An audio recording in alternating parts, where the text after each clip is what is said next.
যে ব্যক্তি আজকে আমার এই কথাগুলোকে স্মরণ রাখবে সে যেন অন্যের কাছে এই কথাগুলো পৌঁছে দেয়। হতে পারে যার কাছে পৌঁছে দেওয়া হচ্ছে সেই এই কথাগুলোকে বেশি সংরক্ষণ করতে পারবে।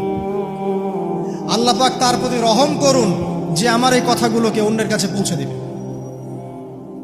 নবীজির ভাষণ। এরপর নবীজি বলছেন, জেনে রাখো নিশ্চয়ই তোমাদের পরস্পরের, মুসলিমদের পরস্পরের সম্পদ, পরস্পরের রক্ত, পরস্পরের এই যে জান মাল ইজ্জত, এগুলো একে অপরের জন্য হারাম। মুসলিমদের পরস্পরের রক্ত, পরস্পরের ইজ্জত সম্মান একে অপরের জন্য হারাম। এর হানি করা একে অপরের জন্য হারাম। ঠিক যেমন আজকের এই দিন হারাম, এই শহর হারাম, এই মাসও হারাম। নবী করিম সাল্লাল্লাহু আলাইহি ওয়াসাল্লাম বলছিলেন, জেনে রাখো তিনটা বিষয়ে যেন তোমাদের অন্তর কখনো খেয়ানত না করে। তিনটা বিষয়ে তোমাদের অন্তর যেন কখনো খেয়ানত না করে। এক, তোমরা যে কাজটাই করবা শুধু আল্লাহ পাকের সন্তুষ্টির জন্য করবে। তোমরা যে কাজই করবে শুধু আল্লাহর সন্তুষ্টির জন্য করবে। তোমাদের শাসক বর্গের কল্যাণ কামনা করবে। তোমাদের শাসক বর্গের কল্যাণ কামনা করবে। 3 নাম্বার, মুসলিমদের জামাতকে আঁকড়ে ধরে রাখবে।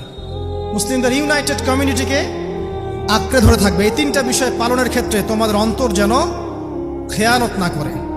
এদিন সূর্য ঢলে যাওয়ার পরে নবী সাল্লাল্লাহু আলাইহি ওয়াসাল্লাম আরো বললেন, শুনে রাখো হে মানব জাতি, এটা ভালো করে শোনেন, শুনে রাখো হে মানব জাতি, নিশ্চয়ই আমি মুহাম্মদ সাল্লাল্লাহু আলাইহি ওয়াসাল্লাম জাহেলি যুগের যত কুপ্রথা আছে সমস্ত কুপ্রথাকে আমার পায়ের তলে পিষ্ট করে গেলাম। জাহেলি যুগে কি ছিল ভাই?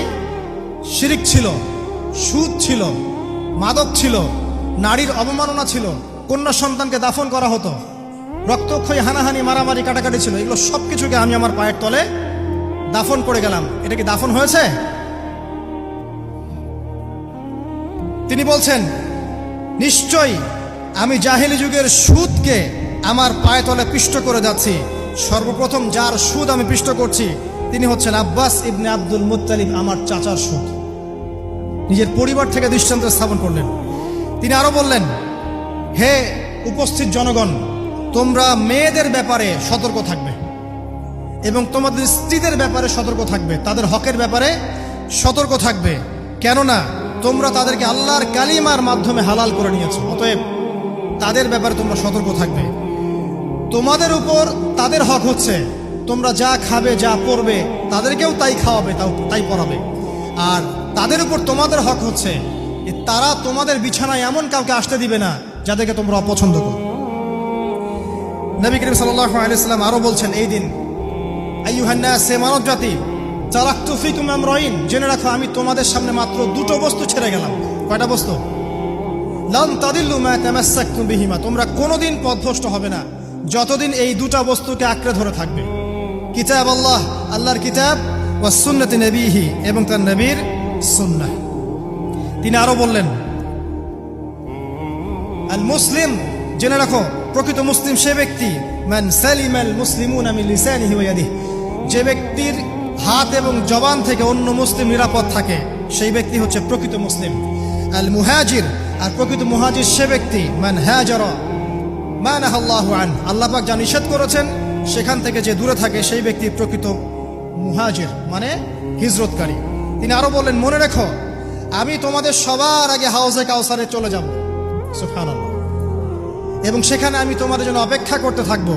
অতএব শোনেন, অতএব তোমরা আমার চেহারাকে কালিমালিপ্ত করো না, মানে আমার চেহারায় কালিমালিপ্ত করো না, আমার নাম নষ্ট করে দিও না। আমি তোমাদের সংখ্যাধিক্য দেখে আল্লাহর কাছে গর্ব করব, আমাকে তোমরা অপমানিত করো না। আজকে কি আমরা তার দায়িত্ব পালন করে উম্মাহ হতে পেরেছি? নবীজি বলেছেন, তা আমার চেহারাকে কালিমালিপ্ত করো না, সুবহানাল্লাহ। তিনি বলছেন, ওই সময় কিছু মানুষ থেকে আমি মুক্ত হয়ে যাব আর কিছু মানুষ আমার থেকে মুক্ত হয়ে যাবে। বলা হলো, কারা ইয়া রাসূলুল্লাহ? তিনি বলছেন, আল্লাহ পাককে আমি বলবো, ইন্নাহুম মিন্নি, হে আল্লাহ এরা আমার উম্মাহ, এরা আমার উম্মত, আমার সাহাবী। আল্লাহ পাক বলবেন, ইন্নাকা লা তাদরি মা আহদাসা বা'দাক, তুমি জানো না হে নবী, তোমার মৃত্যুর পর এই মানুষগুলো, পরবর্তী মানুষগুলো তোমার দিনের মধ্যে কত বেদাত সংযোজন করেছিল। তিনি আরো বলেছিলেন, হে জনগণ, জেনে রাখো প্রত্যেক পরিবারের জন্য প্রতি বছর একটা করে পশু জবাই করার বিধান প্রত্যেক পরিবারের জন্য, সামর্থ্যবান পরিবারের জন্য প্রত্যেক বছর একটা করে পশু জবাই করার বিধান রয়েছে। তিনি আরো বললেন, মনে রাখো একজনের অপরাধের শাস্তি আর একজন কখনো পাবে না, আর বাবার দোষে ছেলে কখনো দুষ্ট হবে না, ছেলের দোষে বাবাও কখনো অপরাধী হবে না। তিনি আরো বললেন, জেনে রাখো হে মানব জাতি, নিশ্চয়ই শয়তান এই বিষয় থেকে নিরাশ হয়ে গেছে যে তোমরা শয়তানের ইবাদত করবে। শয়তান নিরাশ হয়ে গেছে, কিন্তু শয়তান নিরাশ হয়নি একটা বিষয় থেকে, যে তোমরা একে অপরে হানাহানি, কাটাকাটি, ফিতনা, ফাসাদে ব্যস্ত থাকবে, যেমনটা এখন আমরা করছি। আমরা কিন্তু সরাসরি কখনো শয়তানের ইবাদত করছি না, করছি, কিন্তু মুসলিমরা এখন পরস্পরে হানাহানি, কাটাকাটি, ফাসাদে লিপ্ত আছে। তিনি আরো বললেন যে একজন মুসলিমের জন্য হালাল নয় অন্য মুসলিমের সম্পদ আত্মসাৎ করা, যতক্ষণ না সে স্বেচ্ছায় খুশি মনে তোমাকে সম্পদ প্রদান করে। অতএব তোমরা একে অপরের প্রতি জুলুম করবে না। তিনি আরো বললেন, সাবধান, আমার ইন্তেকালের পরে তোমরা একে অপরের গর্দান উড়িয়ে কাফের হয়ে যেও না। সাবধান, আমার ইন্তেকালের পর তোমরা একে অপরের গর্দান উড়িয়ে কাফের হয়ে যেও না। তিনি আরো বলেছেন, একজন মুসলিম আরেকজন মুসলিমকে গালি দিতে পারে না। যদি একজন মুসলিম আরেকজন মুসলিমকে গালি দেয়, এটা হচ্ছে ফাসিকি।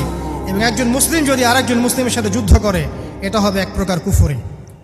তিনি আরো বলেছেন, হে জনগণ, জেনে রাখো আমার পরে কোনো নবী নেই, আর আমার পরে তোমরা ব্যতীত আর কোনো উম্মত নেই। এর চেয়ে স্পষ্ট কথা হতে পারে? আমার পরে কোনো নবী নেই, আর আমার পরে তোমরা ছাড়া কোনো উম্মত নেই। তাহলে আমরা যখন নতুন নতুন নবী বানিয়ে নিচ্ছি, কোনো কোনো ক্ষেত্রে বলছি একজন ব্যক্তি ছিলেন, সে নিজে ঈসাও ছিল, সে মাহদিও ছিল, সে নবীও ছিল। নাউযুবিল্লাহ। এবং দিন দিন মানুষ এই খাতায় নাম লিখাচ্ছে। সুবহানাল্লাহ। সর্বশেষ তিনি বললেন যে যদি তোমাদের উপরে, হে মানব জাতি জেনে রাখো, যদি তোমাদের উপরে একটা নাক কাটা কালো কুৎসিত কোনো আমির বা শাসকও চলে আসেন, এবং সে যদি তোমাদেরকে আল্লাহর রাস্তায়, আল্লাহর কিতাব সুন্নাহ অনুযায়ী পরিচালিত করেন, তোমরা অবশ্যই তার আনুগত্য করবে, তার বিরুদ্ধে বিদ্রোহ করবে না, তার আনুগত্য করবে। জেনে রাখো, শেষে তিনি বলেন, জেনে রাখো হে মানব জাতি, আজকে থেকে কুল্লুকুম মিন আদম, তোমরা সবাই আদম সন্তান, ওয়া আদামু মিন তুরাব, আর আদম হচ্ছে মাটির সন্তান। আরবের উপর অনারবের, অনারবের উপর আরবের, সাদার উপর কালোর, কালোর উপর সাদার, লালের উপর কালোর, অথবা কালোর উপর লালের কোনো রকম প্রাধান্য নাই। ইল্লা তাকওয়া, শুধু তাকওয়া ব্যতীত। যে ব্যক্তি বেশি মুত্তাকি, সে আল্লাহর কাছে বেশি মর্যাদার অধিকারী হবে ইনশাআল্লাহ তাআলা। সর্বশেষ তিনি আঙ্গুলটা উঁচু করলেন, নিজের শাহাদাত আঙ্গুলি উঁচু করে আকাশের দিকে তাকালেন, এরপর জনগণের দিকে তাকালেন, তাকিয়ে বললেন যে তোমাদের ব্যাপারে, হে জনগণ, তোমাদের ব্যাপারে আমাকে আল্লাহ জিজ্ঞাসা করবেন। ফামা আনতুম কাইলুন, তোমরা ওই সময় কি বলবে আমার সম্পর্কে? তখন সাহাবীরা বললেন, আমরা বলবো যে আপনি বাল্লাগতা রিসালাতাক, আপনি আপনার রিসালাত পৌঁছে দিয়েছেন, ওয়াজ্জা আমানাতাক, আপনার আমানত পূর্ণ করেছেন, ওয়া নাসাহতা উম্মাতাক, এবং আপনি আপনার উম্মতকে নসিহত করেছেন। সুবহানাল্লাহ। এরপরে তিনি আকাশের দিকে তাকিয়ে বললেন, আল্লাহুম্মা ফাশহাদ, হে আল্লাহ আপনি সাক্ষী থাকেন। আল্লাহুম্মা ফাশহাদ, হে আল্লাহ আপনি সাক্ষী থাকেন।